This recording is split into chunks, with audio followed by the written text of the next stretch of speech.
There's a certain element to writing music where, having had lots of like cerebral thoughts about it, once you're in and you sort of go into a bit of a trance. So some of it I'm not able to answer because it's subconscious, but some of it is harmonically technical, meaning if when you're thinking about what chords to use and how the melody works, there are certain types of chords and certain ways in which they would be deployed, which would be more likely to be narratively invasive and narratively more obvious. Like if you do such and such, it's going to be more heroic.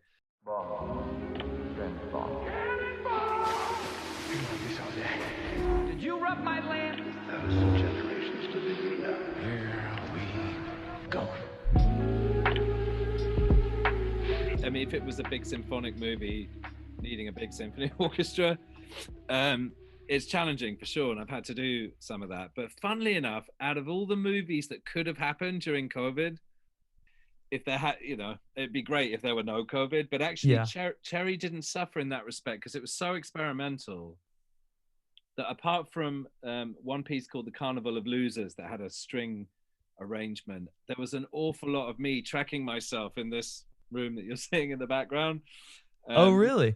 Me incompetently playing ukuleles and biras, Andean harps, zithers, you name it. I was misappropriating my out of tune upright piano, and so there was so much of that kind of thing going on that it really wasn't compromised. And funny enough, we did manage to record the Tallis Scholars, who are very sort of highbrow ecclesiastical, like cathedral group for some of the weird textures for the supernatural character in Jerry, and which happened just before everything got banned. So actually I managed to sneak in and out of COVID with Cherry pretty much uncompromised in every respect.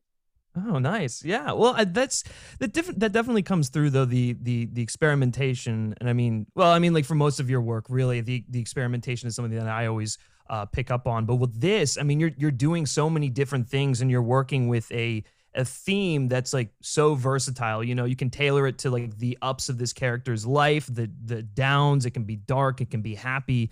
I mean, there's like such a unique sound palette that you've really come up with here for that. So I'm curious what that process was and like where your base level was for like creating the soundscape of the movie. No, that's a really good question. I mean,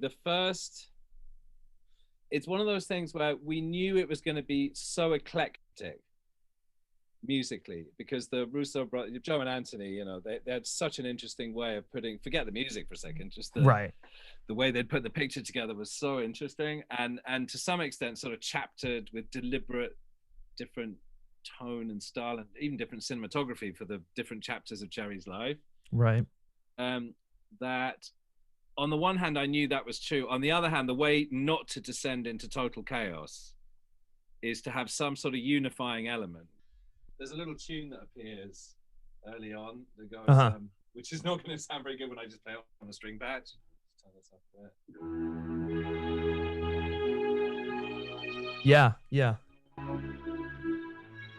Right, so that thing, it plays right at the front in a sort of analog synth, almost kind of Vangelis way, right at the beginning of the movie. Exactly what I was thinking. I was like, I'm getting major like Blade Runner vibes from just like the soundscape and everything. That's to do with my absolute love of, I mean, I love plugins and everything. And when you're working on loads of movies, it's great. Digital technology is an absolute winner, not only creatively, but also in terms of the convenience of loading things. And it's exactly the same as, last time you played it kind of thing. Yeah. But Cherry might as well, in terms of the synth use, it might as well have been like late 70s. All I ever used was original, no plugins, all original analog synths, not even, using the sequence. I played it in like it was live and just recorded it straight into the computer. And you learn a lot because, if you play the same thing on an MKS50, like the thing that you were saying, that piece of music right at the beginning, and there's quite a lot of that MKS50 synth, kind of epic synth sound. Every time you play, it's different because the oscillators are totally inconsistent. They're always on the move, and I just used to play it a few times and just pick a take I liked. You start to learn that your analog equipment's actually a bit temperamental, and you gotta. And I got into a lot of that stuff. Like a lot of the synths, I then fired them back into the input of these really old synths, not to literally just to get some of that color.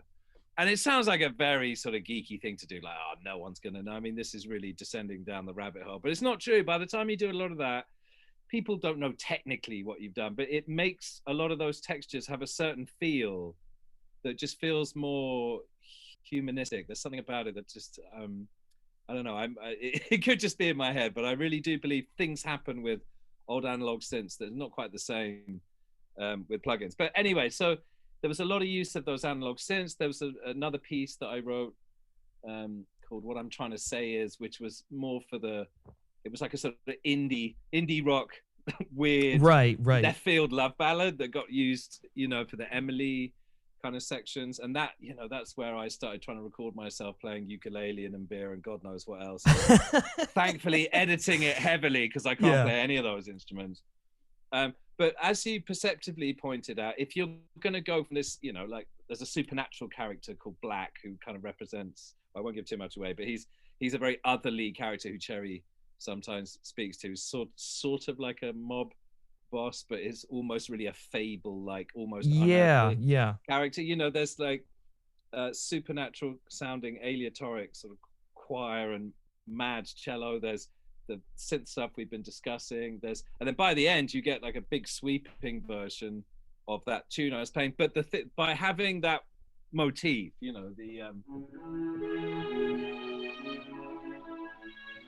I could use that in various different ways, so that even though the texture and the vocabulary of the music is moving around all over the place, that you've just got enough unifying thematics so that you don't just think, well, this was interesting, but it's a bit chaotic. It's a sort of delicate balancing act, because the movie also has a lot of different tones as well, And that's the thing. I mean, you're dealing with a subject who is going through like so many ups and downs, and it's like it's all very internal and psychological, and so it's like the music has to reflect that because it's like the music of the character.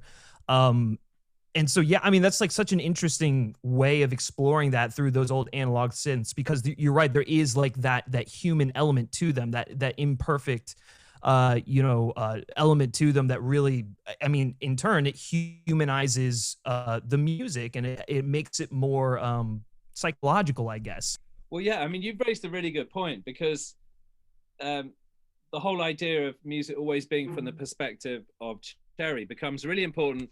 Like those opening shots when the movie moves to Iraq are pretty epic shots, helicopter shots of military hardware. We've seen that sort of thing before. You might associate that with, like, I don't know, Black Hawk Down, and it would have been tempting to start writing music that's more objective third-party music, like some slight influence of action or something that's describing objectively in a third-party way, look at all this military craziness.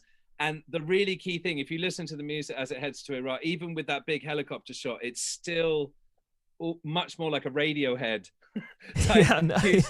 So it's still inside Cherry. It's not suddenly doing a universal musical description of this, pretty spectacular and epic geographical environment that is also going to involve war, which is tempting when you see that kind of footage. But what's key about it is you stick with Cherry, and really, because that whole Iraq section doesn't have any political commentary about whether it's a good idea for the Americans to be in a no, right? Yeah, it's got nothing to do with that. It's to do with this kid who's a complete loser, who, having thought he'd lost the only person that had made him feel happy for however many years, decides to sign up for the military, and guess what? Finds himself as a doctor or medic in Iraq. So the point is, it's how confusing and discombobulating, and how it's just a massively extended version of him being a fish out of water, which he already was anyway. Right. Before he got to Iraq. But it's a really interesting point you make, because it became key. We really discovered between me, Joe, and Anthony that the key to success with music is to never step outside of Cherry and his experience, and that descends into mental illness and drug abuse. Right. Well, that's the thing. I feel like because you're jumping around from like all of these different styles and all these different chapters of this character's life, and like there's like obviously like the Full Metal Jacket Jarhead like section in the middle, and then there's like the teen romance at the beginning, and then the the really heavy like drug addiction stuff towards the end. It's like you need something to anchor the audience in like the character, and it's like, what is that going to be? Well, naturally it would be the music of the character. That's precisely right. And well, Cherry's also the one consistent thing. You have all these crazy environments, right. and characters are drifting. Like I love the Pills and Coke character, who's a sort of like wannabe rude boy Yeah, know, right. But what was it? Another interesting development that again sounds a bit geeky, but it became really important once I got into the PTSD oxytocin area. However much I experimented with tone and texture and sound to come up with really not dehumanized, but sort of unbalanced, unstable. I just was never quite satisfied. There was always something too normal about the sound. And I questioned whether I was just losing my mind. But I started doing things like using the wow and flutter of old tape machines. So quite literally, I'd get to a point where I was happy with the sound, but it was still like a tiny bit normal. And I started doing things like laying those sounds onto a cassette whose motor was not quite right. So the sound itself would start having, wow and flutter is something that, anyone under 18 wouldn't even know what that is. And the idea is that's not desirable. In the days when playback systems were not digital, you'd have some kind of tape, and the whole idea is to eliminate wow and flutter so you have a really consistent playback. But I was deliberately using sort of semi-broken technologies and then print the sounds onto them, print them back and put it back in my computer to pick up a type of, it's the equivalent. If you watch a really old movie, the credits shake a bit, because it was pre-digital. It's the equivalent of that in sound. If you listen to really old movie that's been put onto iTunes or DVD or whatever, you can sometimes hear, the music just, even on something like Terminator, there's a bit of wow and flutter in the score. And I was doing stuff like that just to really try and get to the bottom of the incoherence of the drug experience, as well as whatever the particular piece of music was and whatever the textures were. There was an added layer, almost like technologically, of almost physically making it not stable. Yeah, well, and again, that definitely comes through in the film. But like, even when you're listening to the score on its own, I mean, there's something that just like, especially with the climactic suite, the Come Down, I believe is the name of the track. I mean, that's like a piece that's just like constantly building on what's come before, and it just like wraps you up, and it's super like cerebral. And I don't know, it's like I could have listened, it's already like, an almost a 10-minute track, and it's like I could have listened to another 10 minutes of it. It's just like, so I don't know, it just hits those serotonin levels, right? Well, I was really happy for a lot of reasons about being able to let that last cue blossom in the way that it does. Sometimes when you write, like for example on this movie, I wrote as like a 10-minute Cherry suite from which that piece you're describing, the Come Down, it's an arrangement of that. And very often what happens is you might write a piece in its like full glory, out of which becomes inspirational and is useful to use, take ideas from, and so on and so forth. But you may not get the chance in the movie for that, sort of standalone epic version of it. There may not be a place in the movie for it. And I was so pleased that because of the filmmaking that Joe and Anthony put together, there's something about the end of Cherry that's very patient, that's very it's unhurried, and it's not demonstrative. There's hardly any dialogue. It's it's almost got, I mean, I wouldn't say Terry Malick because it's such different filmmaking, but you've got to be quite brave to have a piece of real estate of filmmaking that lasts that long with no talking. You better be able to like know what you're doing, or there better be some but it's a great invitation for music. So I was able to use the fully realized version of the Cherry theme to take you right through that last section and into the end credits, which I was very happy about. Yeah, well, that kind of reminds me of how Nolan will construct his endings. Like stuff that Hans does towards the end. Like he'll write out that whole entire suite or whatever, and then like obviously take a big chunk of that and then tailor it towards the end, because like you're saying, it's all just like editing, like creating a mood, and then maybe some minimal dialogue. But yeah, I definitely get what you're saying in terms of that for sure. Well, and the other thing I was happy with is there are certain. It's an ending where you actually need a certain indefinable poetic ambiguity to how it feels, meaning it's not overtly happy.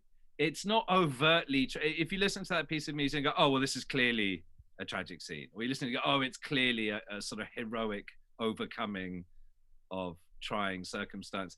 It's in some weird, ambiguous area that whatever you are feeling, you will probably map onto that piece, and it will let you cathartically release that. And it's taken me a while. I mean, it's quite tricky to pull off that artistic method where there is a piece, and it definitely, you know, it's musically invasive, as it were. It's making a big statement, but actually it's not exactly telling you emotionally what you should feel. It's got enough ambiguity in it to feel, you know, some sadness, to feel some catharsis, to feel uplifted, but not to feel like everything's resolved. It's right. slightly tricky thing to describe, but I think I managed to some extent succeed in doing that in that last piece. No, I 100% agree with you, because that's it. It could have been really easy to do something like triumphant there, or something like really depressing and like obviously kind of like forcing the audience in an emotional direction. But yeah. like I guess like how do you even go about doing that? Because like music is such an emotions heavy medium. Naturally, like some of how you are personally feeling is going to seep into what's going on there. But like, how do you try and make it as ambiguous as possible?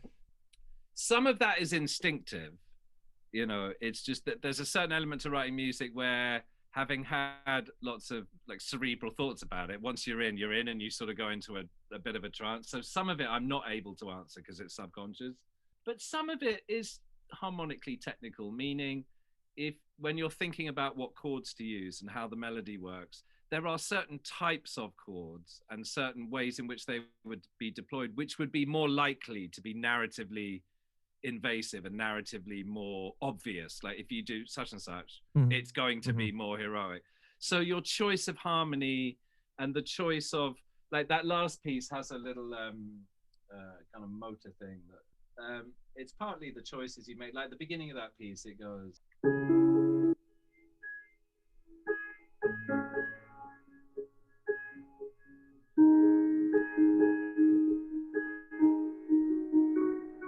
you know, and you don't want to slit your wrists, but it's not triumphant. I mean, had I chosen to go, you know, you're let off the hook straight away. You know that sounds pastoral or expansive, and you relax. There's no emotional tension in it. So some of the choices you make are conscious, obviously, because, you know, you have to know your craft to a certain extent. But with a piece like that, at a certain point, the piece itself starts to take over, and you feel a bit like a passenger on a journey where the piece, it starts to ask you what it wants to do, and you should shut up and listen and follow where it's trying to go. I know it sounds really pretentious, but at a certain point, once you've got a few pieces in place, it starts to almost urge you in a direction that it, you know, requires to go. And if you're sort of on the lookout to listen for it, you pursue it. Well, I mean, that's true of a lot of music. Sometimes it's like you'll be working on it for so long, and then like once you get like a firm grounding, you really, you do kind of have to go in the direction that it's sort of like pulling you, which is part of the magic of it. Exactly. I mean, for example, in that very long piece, there's a certain harmonic sequence that lasts a long time, and then suddenly, like the petals open and the flower opens, and there's, you know, not a key change, but it goes to this tonic chord that it's been studiously avoiding for all this time, and the effect of that is just that you feel like, oh, there's this sort of cathartic release. And I didn't think I was going to go there. I thought it was going to stay in this other area, but as the structure developed, it just became obvious that it now needed to go to the sort of second chapter and into the major key, and my MKS 30 needed to start doing all these crazy arpeggios that start appearing in it. It's not something I conceived of at the beginning, but, you know, as you get to a certain point in the piece, it starts to reveal itself, you know, what it requires. Yeah, for sure. I'm wondering if you could talk about some of the, because I read how you know, you were like looking at a painting or something, or looking at stills when you were like coming up with like, you know, the music for the movie. And I'm just kind of curious if you could like talk about that a little bit, because I feel, I mean, I don't know about everyone else, but at least for me, watching the film and then like listening to the music separately, I'm like, I feel like I myself could be looking at a painting right now, and this is just sort of like the music that's going on in my head, you know? Well, no, it's an interesting question. The obviously, by the time you've finished the movie, there's individual details for individual pieces, and, you know, you have to get into the crafting of individual cues. But more than ever on this movie, the nature of the piece was more important than the individual twists or turns that might happen within a piece, which is very different to, say, an animated film where there's a hell of a lot of, you know, crafting. This was a bit more like making records foreseen. So with that in mind, rather than get distracted by the individual details of scenes to start with, my first process, like I say, was to come up with these 4 or 5 pieces. And to do that, I would read the script and I would watch scenes, but then sort of freeze frame a highly emotive or suggestive. Like if I was writing, I wrote a piece called "Your Fate is Darkly Determined," and it was the piece towards the end with the bank robbery and everything going wrong. Yeah. So I picked a frame which to me most represented the descent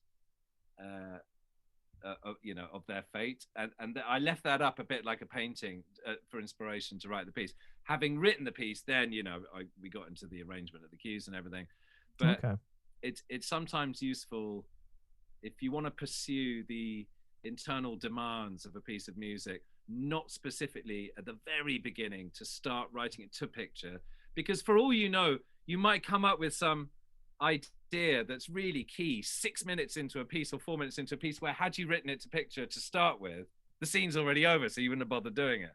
Right.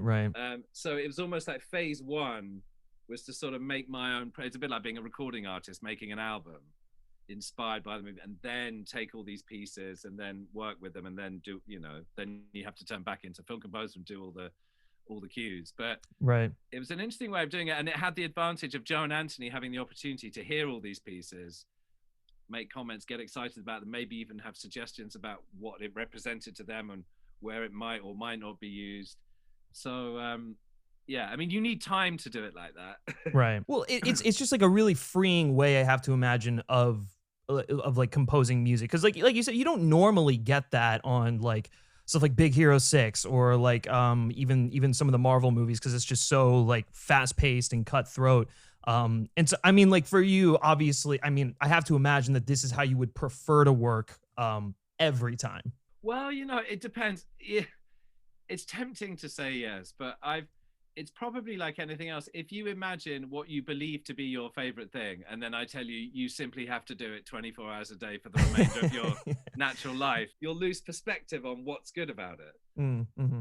So, I mean, for example, there's hardly any symphony orchestra in Cherry at all, really. There's just the string arrangement for that piece, Carnival of Losers, that I was mentioning earlier. But I love writing for symphony orchestras. So if I only did, it's what you can't win. This is one of the best movies, in fact, probably the best filmmaking in terms of filmmaking I've ever worked on. So it would be ridiculous to say anything other than, I'd love to work on that kind of thing all the time. But having said that, I think partly what makes you appreciate the particular attributes of an artistic enterprise you're in can be enhanced by variation. So, having worked on Cherry, there are things about orchestrating, which I did a project after that you enjoy again for what it is, and then having used the symphony orchestra when you go back. So, I think that there's joy to be had in all sorts of different musical processes. But I'd be churlish to disagree with you with the basic principle that a really experimental creative process that has an unusual type of filmmaking in which you're encouraged and you have the time to explore these things is basically a fantastic thing. And if my life was filled with that till the end of my days, I certainly would not be complaining. Yeah, for sure. Well, I wonder if part of that is because it kind of takes you back to like that just pure sense of experimentation that you got when you were working in like in the drum and bass scene, like way back then, and like learning. Yeah, I mean, because like I have to imagine.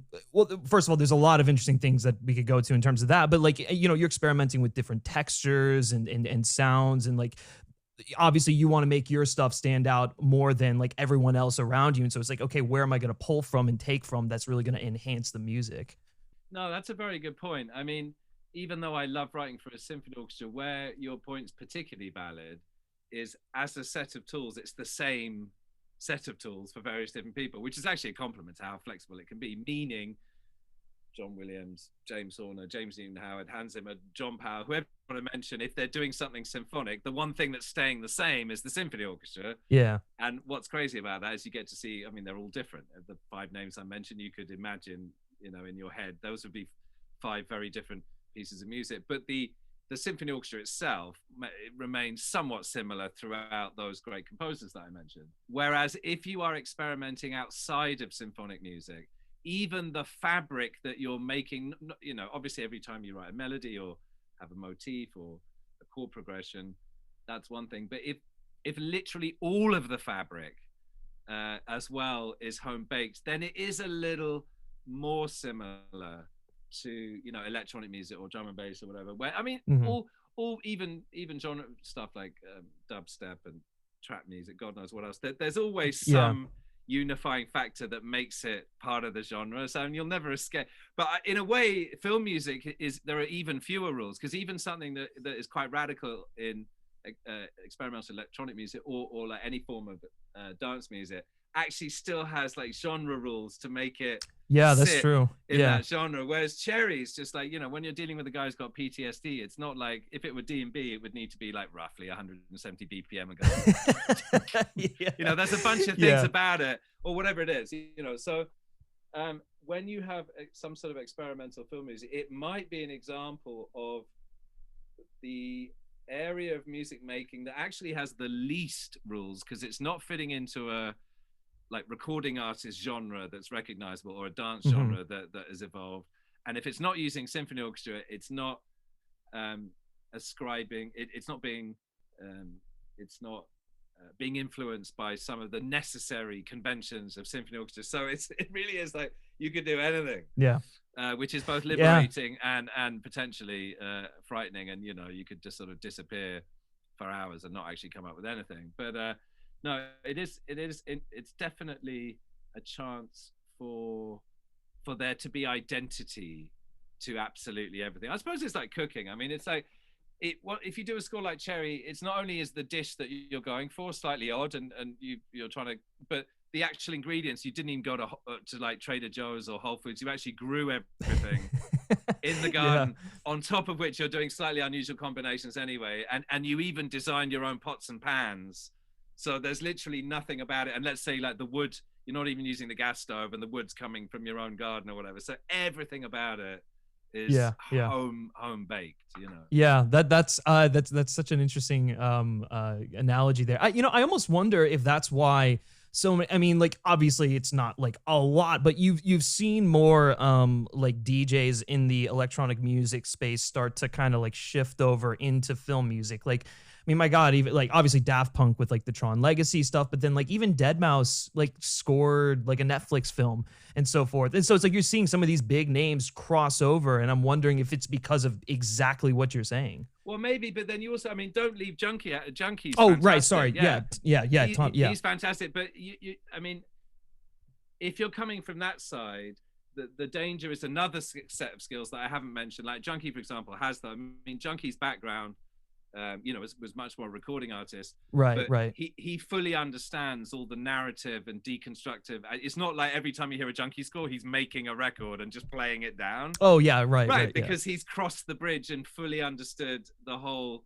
narrative aspect that you have to like break out of genre. And it's just, he's taken all his amazing experience from the career he had, and what still has. Right. And pulling.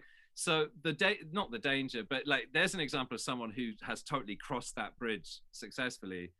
The massive plus side you have if you come from the DJ side or from a recording artist side is originality, you know, your own take on things.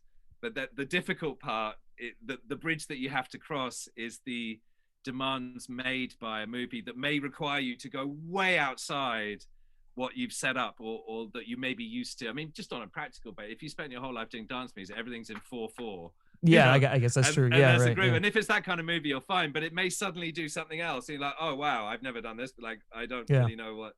And the people who cross over and understand that there's no reason for them not to have like an amazing career, and we all benefit from it in whatever music they make. But there's definitely there's like a disintegration of genre that needs to happen. If you've got really good at something in the non-film side, you know, and that in order to tell a story and to do different things in film music, it's like you need to hold on to production techniques, vocabulary, all sorts of things, and then slightly like disintegrate it So it's now super flexible and could be used for anything in film music. So you kind of get stuck in genre. Well, actually, and you bring up Junkie. Are you guys like friends? You know, obviously because you came from the same background and everything. Yeah, or? no, I know him really well. I mean, he's a great example of someone, you know, not with the sort of traditional, you know, string orchestra background and everything, but because he's highly intelligent and creative, and you know, imaginative and flexible.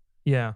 If you listen to all the music he made before film music, you know, even then it was pretty varied, but it's more that he's taken all of that world and experience and is able to meet the demands of movies that aren't necessarily in a specific dance genre. And, you know, to be honest, not many people can do that. You get loads of people who can do a really tight track of one sort or another, like some banging house tune or like whatever it is.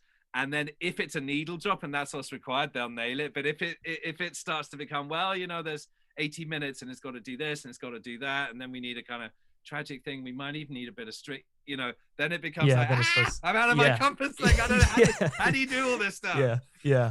It starts to get a little overwhelming for sure. Yeah, but that's not just, you know, that's why it's great. That's what's so good. It's a bit like directors can come from everywhere. Directors can come from editing, can come from writing, can come from you know, VFX, which is always the hazardous one for me. Well, just meaning it's better to come from story, but it's the same in music. You can come from, so you can come from a recording artist side, you can come from a music editor side, you can come from a very strict sort of classical symphonic value. There's so many ways that you can get in, and if you can somehow find the magic balance of ingredients, then you know, you're just going to be helping all of us when we watch something for it to be better. No, I mean, no, that's 100% right. And I think you're spot on, definitely, when the filmmakers who come from the story and they just have, well, and also they tend to have more of like, they think musically, I guess you could say, which is obviously makes your job a lot easier. But I'm actually kind of curious about, you know, through all of the collaborations you've worked with, I'm sure you've worked with directors who are more musically inclined than the others. And like, how do you approach, you know, your job when they're maybe not as musically inclined? Funnily enough, it's possible for a director not to be musically, let's say, well, it depends what you mean by inclined. There are some directors who are not necessarily musically specific and are not even, by their own admission, confident in specifically talking about music, but that's actually half the time a very good thing. Some of the most hazardous parts of a collaboration is a half-baked understanding of specific things. In other words, in my judgment, I mean, it's great if a director happens to have such a command of musical discussion that they can say, oh, I absolutely love this, but there's like this sort of A flat over C chord that's a sort of ambiguous heroic chord, and I'd rather it was just a straight A flat major. Great, that's fine. That's very unlikely to happen. But to be honest, as a composer, what you much prefer is a discussion, you know, supposing there's a tricky part of the movie and then we haven't quite got the music right. What's more important to me is a director has the confidence to go, okay, no, here's the deal. I love the first part of this piece because it's doing everything I want and I can feel this tension, I can feel the emotional tension.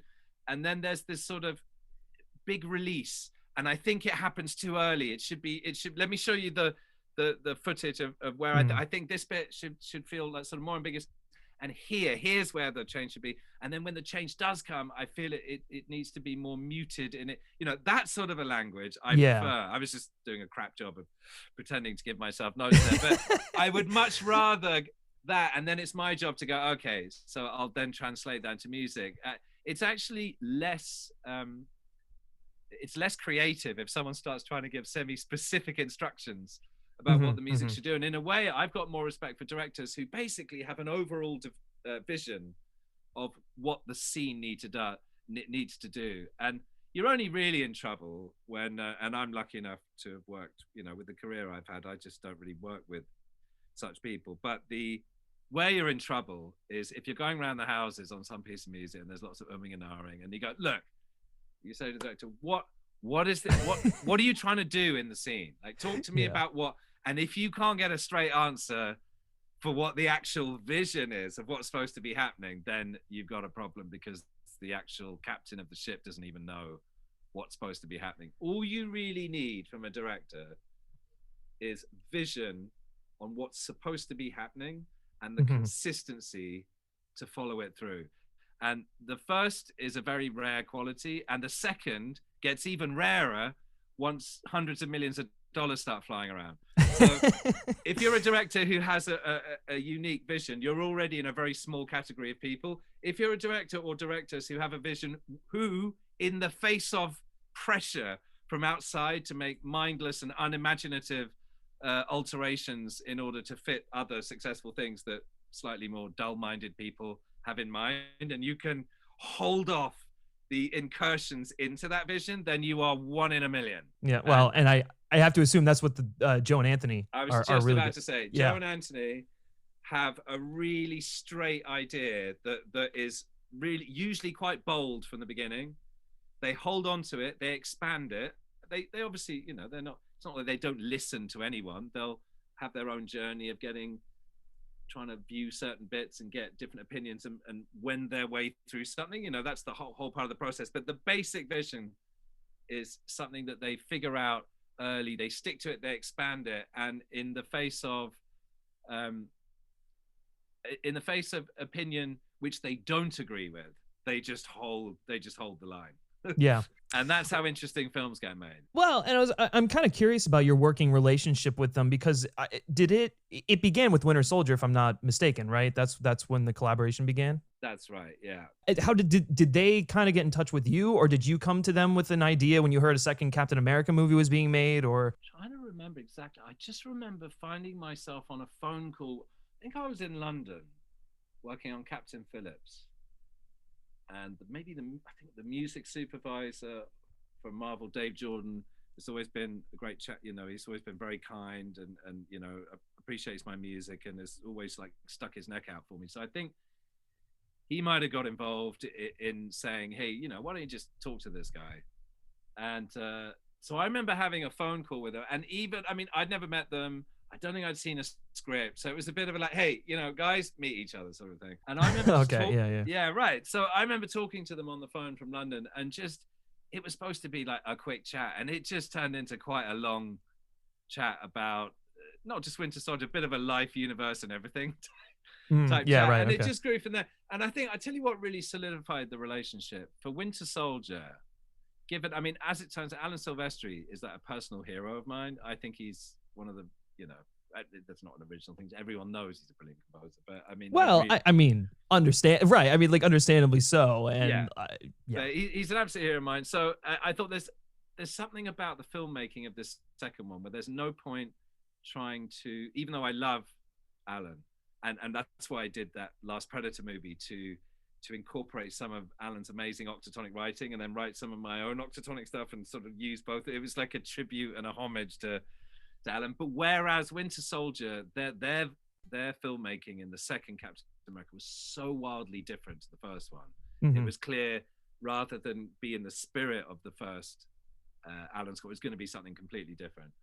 And having thought a long time about the Winter Soldier and about the idea of Bucky, a bit like RoboCop, being a sort of twisted human soul trapped inside a mechanized, I thought, you know what, I'm just going to go for something really radical. Let's just, you know, because these Russo guys, they're not, you know, they're not conservative. And if, as Matthew Vaughn once told me, the great director Matthew, but if you're going to go down in flames. Right? So I spent ages on this Winter Soldier suite, which I, you know, if you haven't heard it, give it a quick listen. I mean, it's tough to, it's not a pleasant thing to listen to. It's anarchic, it's dissonant, it's metallic, it's not melodic at all. It's got screaming and like, it is a gnarly thing to listen to. And it's pretty ballsy, and no kind of motif shows up for at least 3 minutes. It's the sort of thing, if you're working with conservative filmmakers, they would absolutely panic and start ringing other composers, right? Yeah. What cemented the relationship is when they first came down and said, now listen guys, I've written, it's not to picture, I've written this piece, it's called Winter Soldier, it's about 6.5 minutes long, and you will either love it or you will seriously hate it and never want to hear it again. I don't think there's going to be much in the middle, okay? Yeah. So I'm going to sit back, turn it up really loud, and we'll just play it and we'll just see what happens. So don't panic. If you hate it, we can obviously go in a totally different direction. But I've gone, as Matthew Vaughn said, for like, you know, crash and burn. If you love it, it's going to be cool and radical. If you don't, whatever. So I played it, And as I was listening to it, I was like, oh my God, maybe I've gone too far. There's like screaming and like the drums are just so brutal and there's like no orchestra in it at all until the end. And there was a bit of a pause. And then Joe just went, I love it. I love it. I love it. I love it. I love it. I love it. And then he goes, okay, so some of that, so that last bit, can you just pick that up? And then he started straight away. He's like, you know, the bit where X, you know, blah, blah, blah, go to reel 3 and put it in. I was like, oh, I don't know. That's a bit, shouldn't we try using like that first bit? That's a bit more, maybe let's not put the crazy. No. Just please do what I'm saying. Say, grab that crazy bit and stick that in there. Let me just see that against picture. And he's like, oh, okay. Well, you know, it needs a bit of modification, but this is going to be awesome. Maybe we don't play Kevin. Maybe it's not the very first thing we would play Kevin in case. Yeah. You know, Kevin's really open-minded, you know, but it's like, maybe let's get a few heroic cap cues going before we give the poor man a heart attack. And, you know, he thinks the whole thing's going to be like some crazed, you know, sonic experiment. But I think that moment there in Winter Soldier formed a certain type of relationship where I felt like I'd really pushed the boat out and I could have got my fingers burnt. And instead of umming and ahhing and going, oh, well, you know, we really like it. It's a bit radical. Maybe we should. They were just like, oh, this is great. This is great. We need more of this. This is what needs to happen. And that gives you, you know, it's all collaboration. And so that type of creatively open-minded attitude gives you confidence when you're working, you know, and it inspires you. You have different types of ideas if you're collaborating with people, even if they're not around. It's like an invisible energy of not pre-approval, because you might write something that's rubbish, but at least the sensation of free experimentation. It's like gold dust, because in an industry that gets heavily commercialized for, you know, necessary reasons, I'm not knocking that, there's always that slightly corrosive and insidious thing that can happen where people who otherwise might have said something or might do something just think, well, I don't know, it's a bit out there. I don't want to be the one responsible for having some idea that could cost money or time, or, you know, let's play it safe. That's a very corrosive, subtle energy that can be working sometimes without people realizing. That's really rare, I have to imagine. I mean, like you mentioned Matthew Vaughn, who like clearly he seems like the kind of guy who'd be up for that sort of thing. Do it. Yeah, right. Well, and I'm curious, like, what that process was sort of like on like Kick-Ass and like the Kingsman movies, because obviously with Kingsman you're trying to do like a little John Barry, a little James Bond, because that's sort of what the film's rooted in. But like, I mean, the second one has like a whole hoedown, you know? Like, yeah, exactly. It's all classic Matthew. The thing about Matthew is his psychology is. The amateur's the wrong word in the proper sense. Like, it's from love. When I say amateur, that of course has a negative connotation, like he doesn't know what he's doing. I mean it in its strict sense, in that all his, I mean, you know, the movies make money and all the rest of it. His perspective on movie making is, it's all passion based. It's for the love of it, and that's all I meant by using. If Matthew ever heard that, oh, apparently Henry called you an amateur on some podcast. I mean, in the sense that, you know, like, if you think of sport in the 19th century, you know, the most noble version of it, like the Olympics, was the amateur version where it's all for the love of it and not for the Nike sponsorship and the, you know, blah, blah, blah. And so that's why Matthew's always radical like that, because his first thought is really like a fanboy, like what would be a really cool thing to do.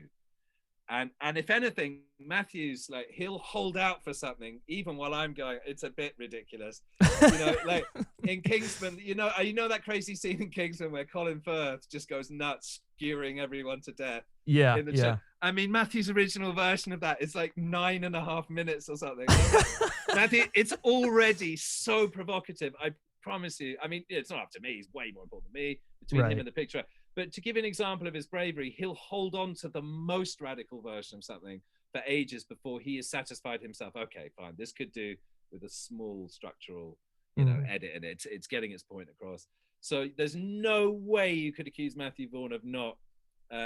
He told me, like, whenever I'm genuinely confused or at a crossroads, it's like, just go with the brave option, because then at least when you fall, you know, like a hero. I mean, that's true. Yeah. It's really good advice, because it's so tempting, especially in a more like committee situation where there's a lot of cooks in the kitchen.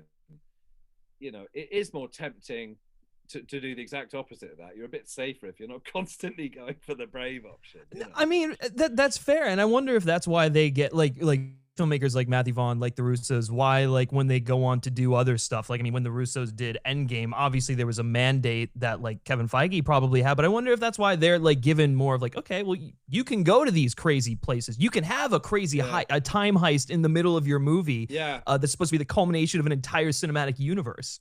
Yeah, which is so dope. Yeah. By the way, I'm not saying for a second just because something's commercially successful doesn't mean it isn't amazingly put together. Oh yeah, no, for sure, yeah. And there's a good example because both, you know, it's not like Matthew Vaughn makes art films that nobody sees and nobody watched Avengers, which like Kingsman. We're talking about successful films. So the thing about having, you know, the relationship I'm imagining Joe and Anthony had, and know from my Captain America experiences, you know, Kevin established an amazing consistent universe in a way that really even the sort of Star Wars prior to all these new ones, I don't think anything in cinematic history, you know, even James Bond isn't quite, because it doesn't have all the interconnectivity. Well, exactly. Yeah. I think Kevin Feige did something that hadn't quite ever happened in the cinematic universe, in which, and you keep inviting directors who have their voice and their vision, but it operates within this umbrella that's been set up by Marvel. And I would say that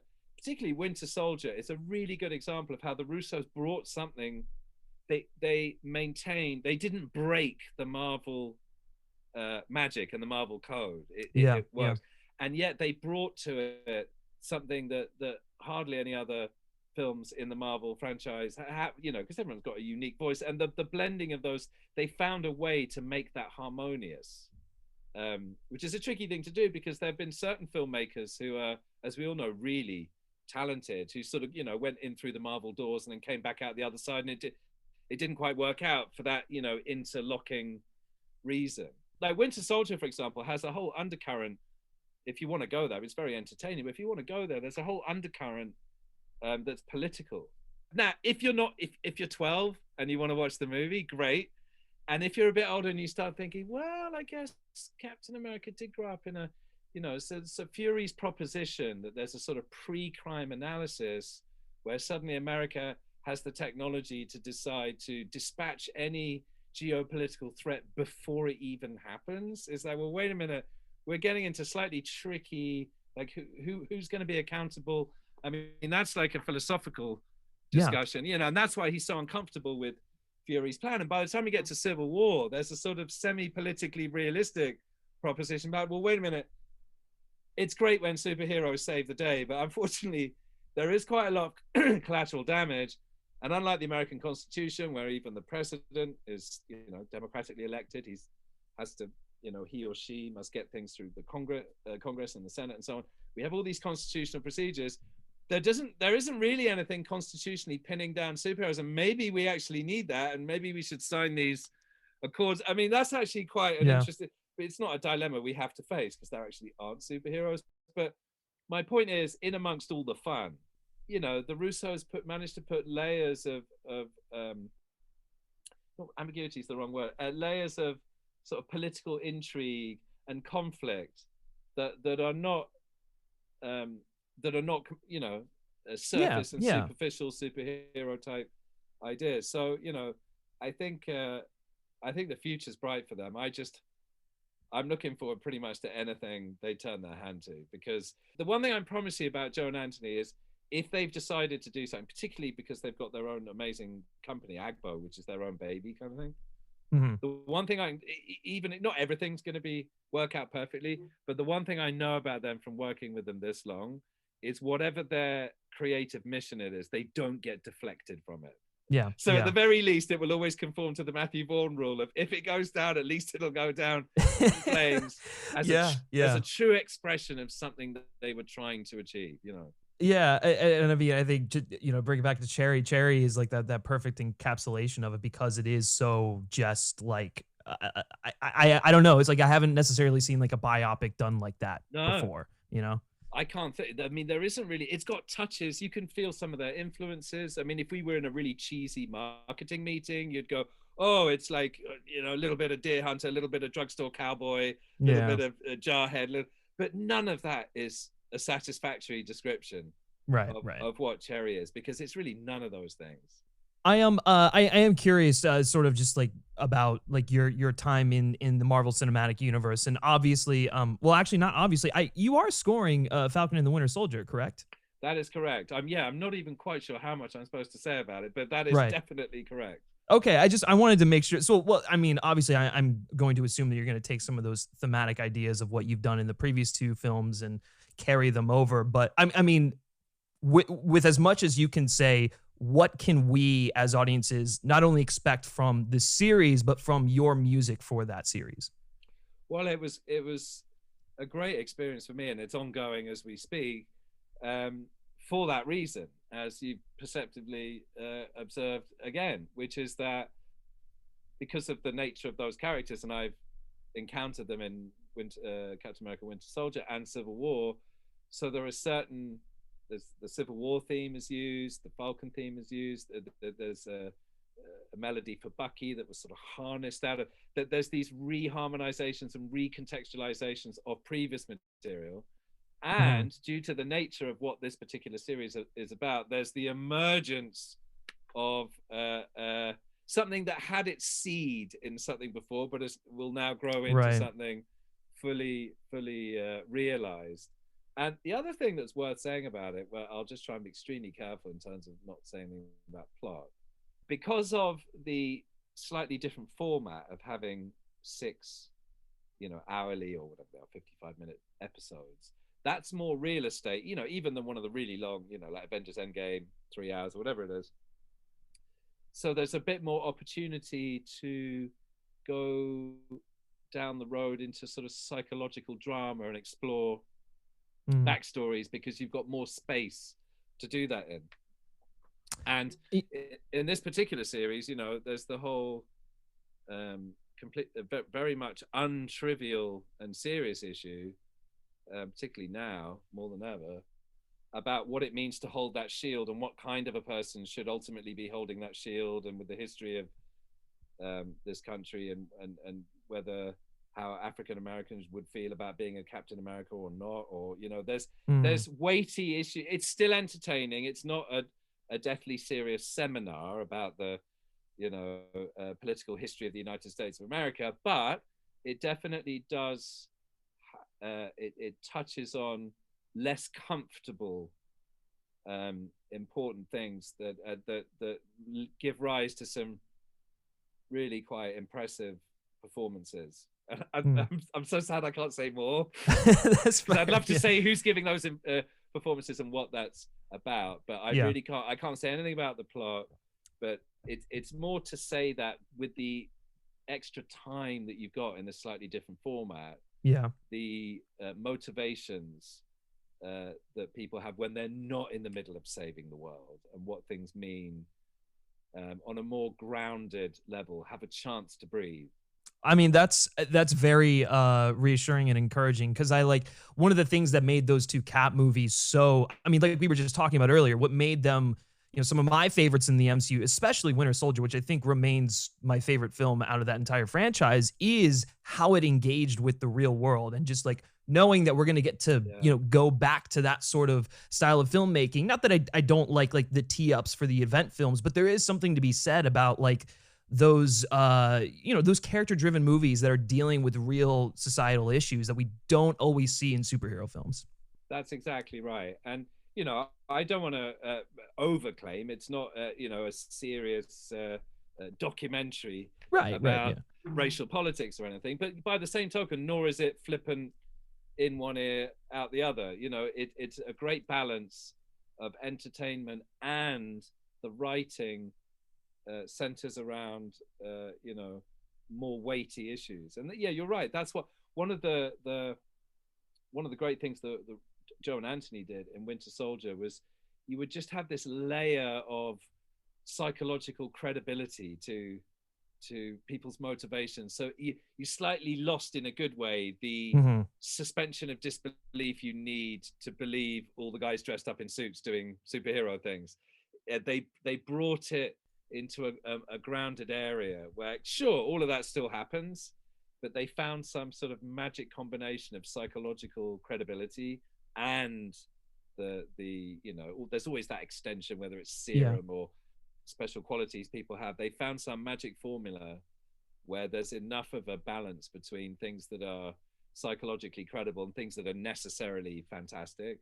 That for me is like, I wouldn't I? Because I did the music, but I think a lot of sort of connoisseur-y Marvel people do go on about Winter Soldier as being a sort of a magic combo of the things we're talking about. No, it definitely was. And I'm curious for you, like working on, you obviously have worked on Winter Soldier and Civil War, what the difference was in like your approach to it, because I feel like it was an interesting instance where, yes, Civil War was a follow-up to the Winter Soldier, but it's also like kind of like an event film. And so it's like you can't necessarily take the same Cap theme and bring it over. You got to kind of evolve it and mold it to what's going on. So curious if we could talk about that. That's very true. Well, the ensemble's smaller.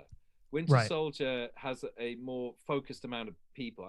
If I say focused, it sounds pejorative, like it's less focused, but it's a smaller amount of people. What's different is it's a bit more Clash of the Titans. You know, by the time you get to the airport scene in Civil War, there's no normal people left. It's not like a SWAT team show up, or by then it's kind of Zeus versus Poseidon. You know, it's really it has extended into that more Olympian, two teams of elevated, almost godlike.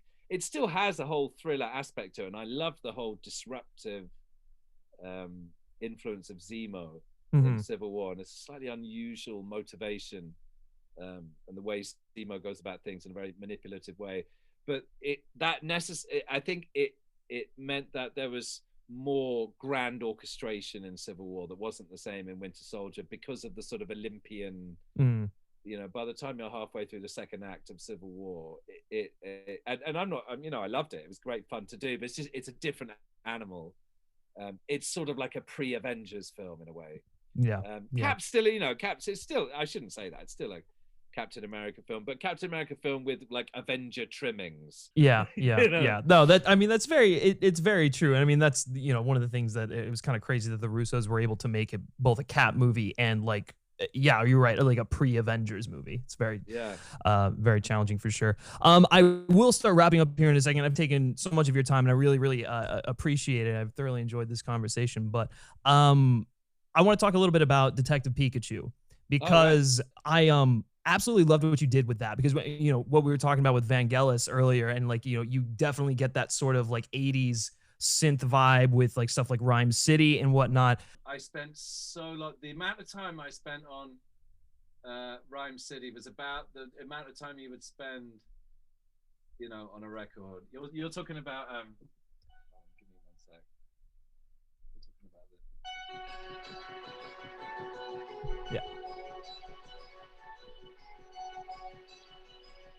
I wasn't that exact sound, but it was so refreshing. Like, it was, I don't know what to say about it other than like, it really just kind of like set the tone for the entire, like, you know, city and the environment where you're taking place. And like, you're mixing that with like some like detective, you know, noir cues here and there. I loved working on that movie. Well, you know, it's not a million miles away from Cherry in the process, in that I knew that if I nailed Rhyme City, it would be the beginning of a sound universe that would help me with the whole film. Sure, there's going to be big orchestration. We all know that's possible. But if I get Rhyme City as a thing, something that you could just listen to on its own, don't even worry about the picture and go, wow, what's that? That's cool. That sounds like, you know, whatever. If I can get Rhyme City, then I'm winning. And same thing, I know Rob Letterman. I've worked with him before, and he's, you know, he's always ringing me going, hey, I got like a broken 808 drum machine. Can I come and hang out? And like, we'll I love that. He's really cool. So it's a similar thing. Instead of thinking, well, I shouldn't push the boat out, I just knew Rob is going to be all over it. So I spent ages on that, you know. And the other thing about that hook is it's not in 4/4. It's like this slightly unusual.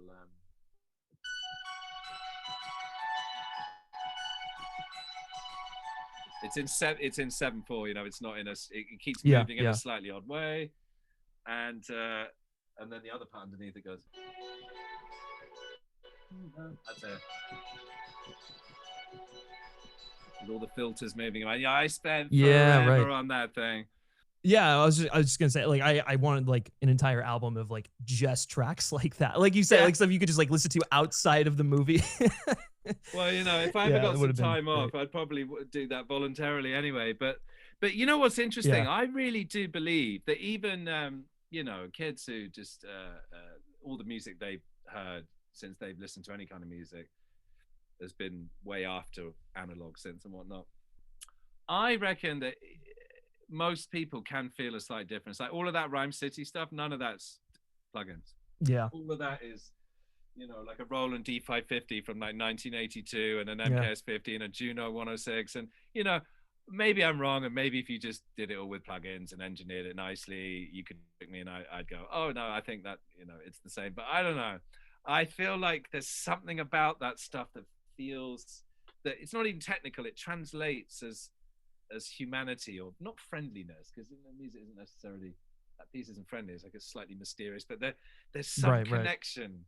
I don't know. I mean, people might, nah, that's just not true. That's like all those guys who go, oh well, that's just like saying film is better than, you know, digital cameras. That's just, you know, which I think there's some validity to that. I really do. But I mean, I wouldn't want, I've got a combo. I've got all this analog stuff. I mean, if you took away all the digital stuff, you would need like 3 years to make if you're trying to do something like Cherry, you'd need about 3 years instead of 6 months. So you know, I'm happy to use, you know, I'm happy to use both. It's usually often just the sonics of older stuff before it was, you know, so you use digital sequencing, you use Pro Tools and Logic a lot, but then I love taking stuff and then shoving it through the filters of some like half broken analog synth and then popping it back out the other side, and it just picks up a bit of crusty weird warmth to it that you know, you don't even quite know why or how. It's just got character.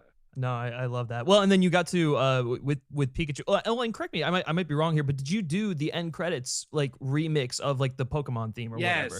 Okay. Yeah, no, the theme at the end is obviously a very well-known theme, but that was like a sort of a new representation of it. It was full of fun things. And you know, the thing that was interesting about Pikachu is, understandably, I can't quite remember who owned the franchise. I don't know if it was Nintendo or whichever consortium of Japanese people who, you know, owned the basic conceptual, you know, rights of Pikachu were necessarily and understandably extremely precious about, you know, what this film would do, and they needed to see this and they needed to see that, and they had to make sure that there wasn't some hideous Hollywoodization, you know, which they wouldn't have approved of. And, you know, and they really seemed to like the direction it took visually and in the story and in the way it was directed and the music and everything. So I was sort of conscious to produce something that had like a bit of nostalgia, a bit of grandeur with the use of symphony orchestra, and sort of get a few of these different ingredients in there. So there's a weird sensation of something memorable calling you somehow from the past, and yet it also sounds modern, but it also sounds epic and orchestral when it needs to by the time you get to the end of the movie. So it's a really interesting challenge, that one. I don't know if they're making any others. I mean, I hope so. I thought I had a lot of fun with that one for sure. Well, I'm curious, why did that the end credits track, why was that never released properly? Was it a rights thing? I think so. There was a lot of issues to do. I remember getting all these emails, we can't do such and such, and this Nintendo sound effect can or can't be used, or if it is used, must be used for less than 2 seconds, and this theme may only appear. There was a lot of stuff. Because I had great fun with that. It wasn't, the fact that it wasn't there would have been by necessity, I think. Yeah, right. I that was one of the first things I went to when the album came out. I was like, oh damn, there has to be a rights thing. But it's well above my pay grade. Yeah, right.